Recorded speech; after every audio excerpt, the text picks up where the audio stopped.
Avec les accords coloniaux, c'est avec vous qu'on va commencer cette affaire, Patrick Sapak. On va quand même faire l'économie de ces accords. Le premier accord, il dit ceci: la dette coloniale est faite pour le remboursement des bénéfices de la colonisation. Et j'ai envie de poser la question de savoir s'il y a eu des bénéfices dans la colonisation. Vous allez répondre.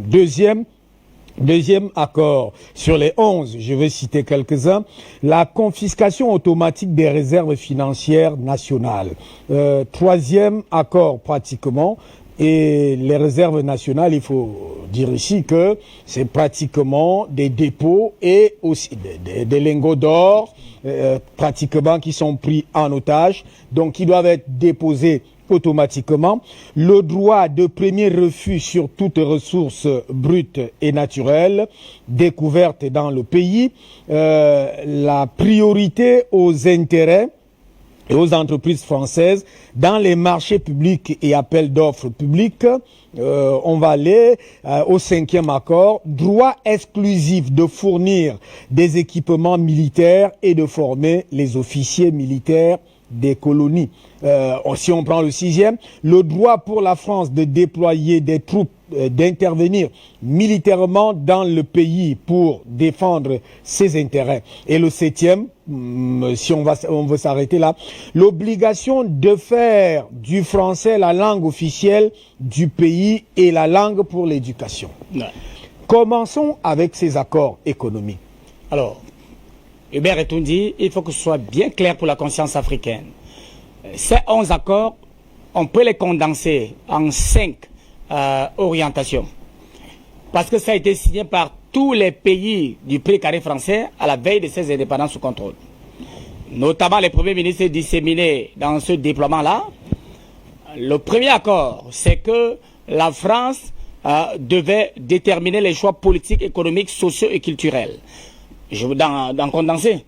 La France devait déterminer les choix politiques, économiques, sociaux et culturels des pays africains. Ça veut dire que aucun acte majeur sur le plan politique ne pouvait être pris par le chef de l'État sans s'en référer à la France. Même pour nommer un gouvernement, il avait besoin de présenter les hommes à la France. Et c'est la France qui avait la charge justement de mener des enquêtes sur ces hommes-là afin de vérifier qu'ils sont 100% pro-français et donc avoir l'acceptation d'appartenir à ce gouvernement.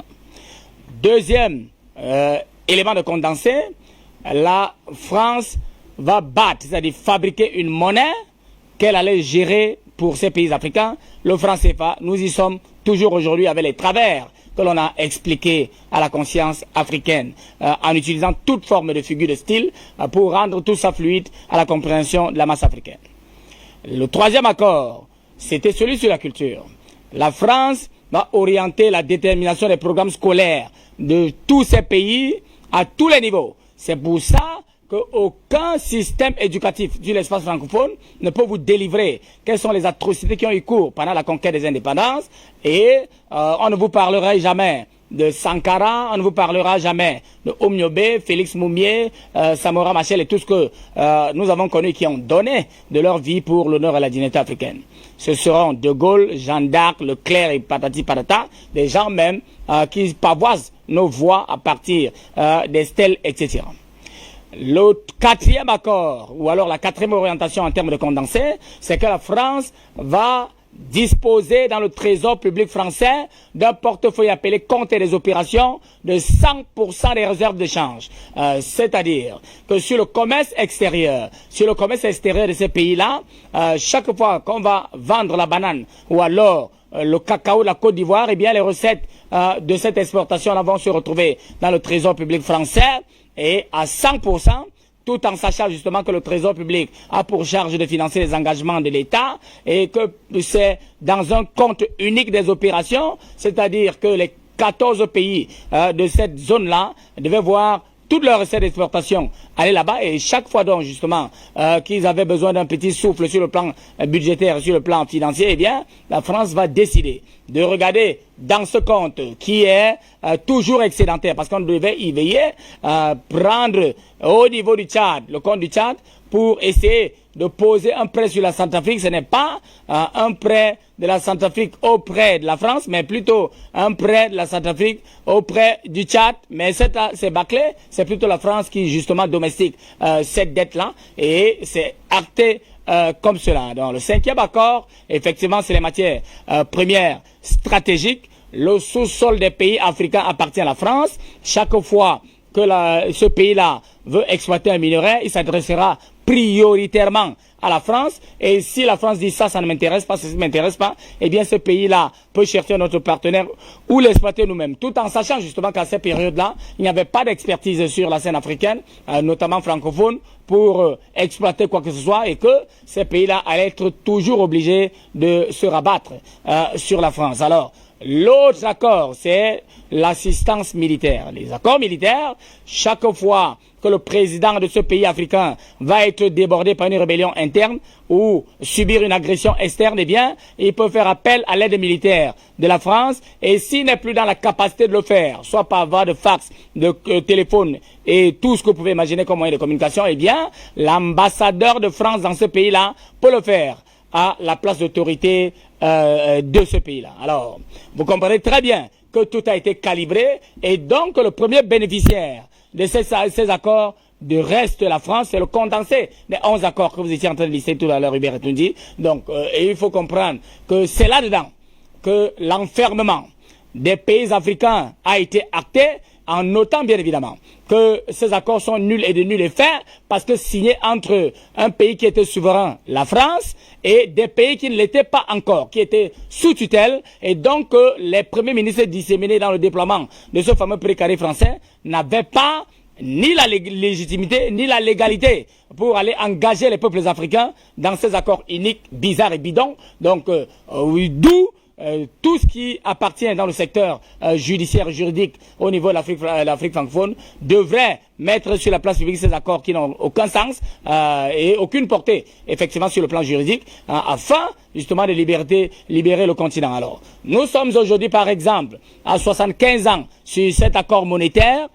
Depuis 75 ans, puisque c'était le 26 décembre 1945 que tout ça a été acté justement avec les institutions de Bretton Woods, et la première parité qui a été collée à cette affaire-là, 75 ans passés, le temps est arrivé pour mettre un terme à ça. Justement, c'est pour ça que à profusion, nous avons indiqué aux chefs d'État, différents chefs d'État sur l'espace francophone, de mettre un terme à ça, et afin justement qu'on puisse réajuster justement nos orientations et financer nous-mêmes nos développements, puisque Hubert Etunji, je l'ai souvent dit sur vos plateaux, chaque fois qu'on acquiert la souveraineté politique totale, on acquiert immédiatement la souveraineté monétaire, parce que c'est cette même souveraineté monétaire qui permet de maîtriser la banque centrale, les banques commerciales et tous les circuits financiers pour financer les projets issus du génie qui sommet en le peuple désormais libre. Et qu'il existe 4 justement étapes, pour 4 éléments pour garantir la souveraineté d'un État. La sécurité extérieure, nous étions en sécurité en Centrafrique et dans le golfe de Guinée. Là, c'est-à-dire la diplomatie et la défense nationale.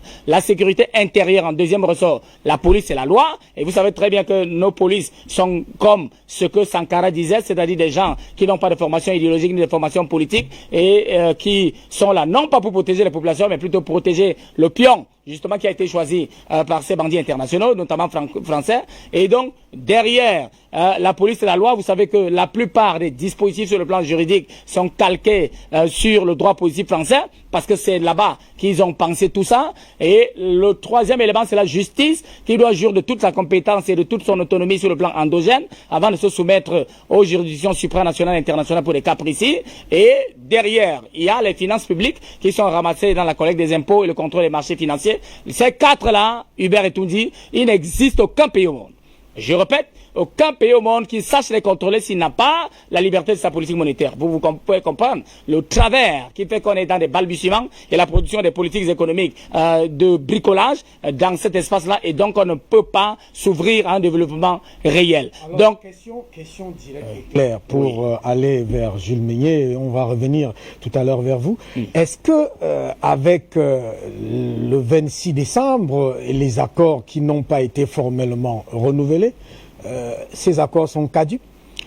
forcément, Hubert Etoundi, et je tiens à dire à la conscience africaine que ces accords-là sont souvent renouvelés de façon tacite. C'est-à-dire que les chefs d'État restent dans un silence ponce-pilatiste, en ayant peur de s'engager là-dedans, parce que je rappelle, Hubert Etoundi, que sur cette question monétaire, en 1972 et 73, il y a eu la révision des 100% des réserves d'échange qui étaient déposées dans le Trésor public français à 65% pour les pays de l'UMAC, dans l'Union monétaire de l'Afrique centrale, et l'UMOA pour l'Afrique de l'Ouest. Là-dedans, il y a un article 17 qui précise très bien que chaque fois qu'un chef d'État va se rendre compte que cet accord lui est préjudiciable, eh bien, il peut le dénoncer, mettre en place les passerelles intermédiaires pour produire sa propre monnaie, mais derrière, qu'est-ce qui se passe, Hubert Etoundi, puisque nous étions en 72 et 73 respectivement à Brazzaville et à Dakar, donc on leur a dit, écoutez, ça c'est pour faire croire à l'opinion que vous êtes libre, mais des personnes n'ont le droit de parler du franc CFA, du compte des opérations et l'autonomisation des banques centrales. Ça, c'était l'épée de Damoclès qu'on a mise sur la tête de tout le monde. Alors, celui qui a eu la malchance, certainement, de rentrer dans cette affaire-là s'appelle le président Obiangema, qui a hérité d'un pays totalement délabré sur le plan économique, conseillé en cela par Houphouët-Boigny et Yadema et Bongo le père, pour lui dire, bon, écoutez, viens entrer ici, parce qu'il y a là-bas, il y a la garantie monétaire, une garantie monétaire illusoire, et comme il est entré, il s'est affaissé sur cet article 17-là, au moment où il découvre le pétrole dans les années 90, et il demande des comptes sur le compte des opérations, sur ce fameux compte des opérations. Eh bien, qu'est-ce qui s'est passé, Hubert Etoundi? Directement, bien mal acquis pour son fils. C'est quelqu'un qui mange, c'est un anthropophage et c'est un cannibale. Et rébellion avec Séverino Moto à partir des îles Canaries qui a collé Simon Man à partir de l'Afrique du Sud. Et heureusement qu'en cette période-là, vous avez couvert cette actualité, Hubert. Ces mercenaires-là ont eu la malencontreuse idée de s'arrêter au niveau de Harare au Zimbabwe, qui avait les services de renseignement les plus performants à l'époque, sous Mugabe. Eh bien, on les a happés là-bas. Donc, vous comprenez très bien que là-dedans, ces accords étant terminés, il n'existe aucun élément qui puisse les tenir, sauf qu'ils ont très peur d'engager cette affaire-là, alors qu'ils ont la possibilité justement de s'appuyer sur les peuples, parce que notamment la jeunesse africaine qui est pratiquement, en termes relatifs, évaluée à pratiquement 70%, qui n'appartient pas à la génération 60, qui ne connaît pas les réseaux, même si cette jeunesse n'a pas de complexes, puisque les aînés se sont embourbés dans cette bêtise-là, eh bien, le chef d'État qui décide de sortir de cette affaire, eh bien, il va bénéficier du soutien, non seulement de la population de son pays, mais du peuple africain tout entier, parce que Vladimir Poutine, Lula da Silva et vous, et moi, avons été à Malabo avec Lula da Silva, où il a écrasé une larme pour se demander ce qui ne va pas avec cette Afrique francophone, dont les esprits sont enfermés dans l'hypnose collective et l'envoûtement diabolique, alors que les choses sont assez claires pour tout le monde. Donc voilà, Hubert Etoundi, les 16 accords sont souvent prolongés de manière tacite, et les chefs d'État, dans le ponce-pilatisme, restent silencieux, et Merci. donc il est urgent pour que les peuples prennent leurs responsabilités, et pour ces chefs d'État-là, à acter justement la fin de cette grosse bêtise et cette escroquerie après la traite négrière qui continue de meurtrir justement les économies africaines. Je continue et on va terminer avec vous, Patrick Sapak. Les deux derniers accords, c'est-à-dire le 10e, renoncer à toute alliance militaire avec d'autres pays, sauf autorisation de la France. Sauf autorisation de la France, je reprends. Renoncer à toute alliance militaire avec d'autres pays, sauf autorisation de la France. 11e, et c'est une honte, hein, comme disait Delphin de Bujumbura, l'obligation de s'allier avec la France en cas de guerre ou de crise mondiale. Une autre honte. Alors, Patrick Sapak, on est en train de partir. On a ouvert l'année avec ces accords-là. Bien évidemment, Hubert Etoundi. C'est pour ça, justement, qu'on a dû prendre des pays africains pour aller aider la France, justement, d'abord à échapper au nazisme allemand. Et je suis d'accord avec Meunier pour parler du nazisme monétaire qui a été opéré par l'Allemagne sur la France et que la France a justement récupéré pour répercuter sur les États africains. Ça, c'est constant et on ne peut pas le nier. Donc, je l'ai indiqué tout à l'heure en termes de condenser pour que l'Afrique ne soit pas perdue dans la compréhension de ces accords, que la priorité dans les choix économiques, les choix politiques, les choix militaires, c'était la France. Donc, Et pour que cela soit techniquement possible, on a décidé de choisir justement des gens qu'on allait contrôler à la tête, qu'on a installés à la tête des États et qu'on allait contrôler. C'est-à-dire que la France a combattu, provoqué et toléré les coups d'État en Afrique en conformité avec le degré de docilité de nos leaders vis-à-vis de leurs intérêts. C'est-à-dire, vous êtes d'accord avec eux pour piller votre pays, eh bien, on vous protège contre toute rébellion. Vous n'êtes plus en odeur de sainteté avec eux, les gars. Vous créez une rébellion parce que c'est eux qui décide que vous arriviez au pouvoir, et la France a bénéficié de la complicité active et engagée des nôtres dans cette direction-là. Mais je voudrais faire rapidement deux petites précisions pour dire, d'abord, sur Afrique Média.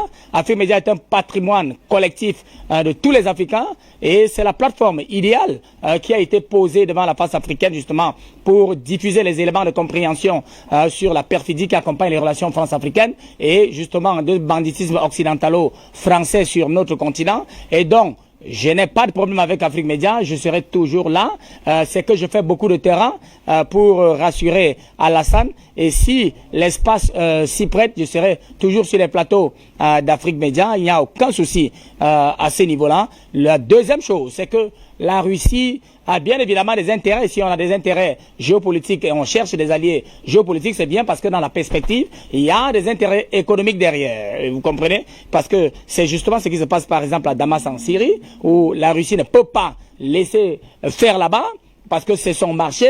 Et au niveau de l'Afrique, il y a la commercialisation ou alors la mise justement en surface de l'expertise militaire russe, donc qui permet par exemple que la Centrafrique puisse déjouer ses plans machiavéliques ces dernières semaines.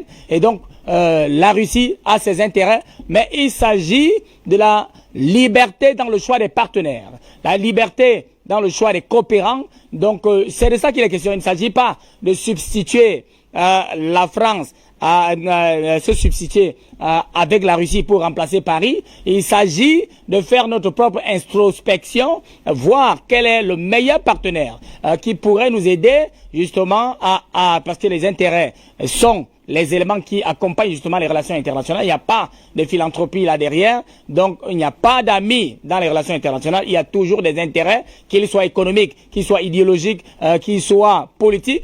Il y a toujours des intérêts derrière. Donc nous n'allons pas remplacer la France par la Russie. Encore que là, si on définit la tradition que l'on a dans les assassinats avec la France, eh bien, on peut même établir un baromètre de comparaison avec la Russie. Mais là, il ne s'agit pas de remplacer la France par la Russie. Il s'agit de définir nous-mêmes ce que nous devons être justement dans ce Conseil des Nations et dessiner la présence africaine sur la scène continentale. C'est de ça qu'il est question. Il ne s'agit pas de se prostituer à la France. On s'est déjà suffisamment prostitué comme ça à la Russie. On s'est déjà prostitué suffisamment comme ça au niveau de la France. Donc il s'agit de définir nous-mêmes ce que nous devons être et que la respectabilité de l'Afrique se fasse sur la scène internationale. Donc il faut que ce soit bien clair dans les esprits de tout le monde. La Russie est moins porté à l'extraversion, à la domination sur les économies du tiers-monde. C'est pour ça, justement, que le président Touadéra a pris l'option décisive d'appeler la Russie. Et nous voyons les résultats aujourd'hui où ils sont en train de balbutier, justement, à remettre sur route le schéma qui a toujours été traditionnel au niveau de la Centrafrique, parce que nous l'avons dessiné tout au long de ce débat.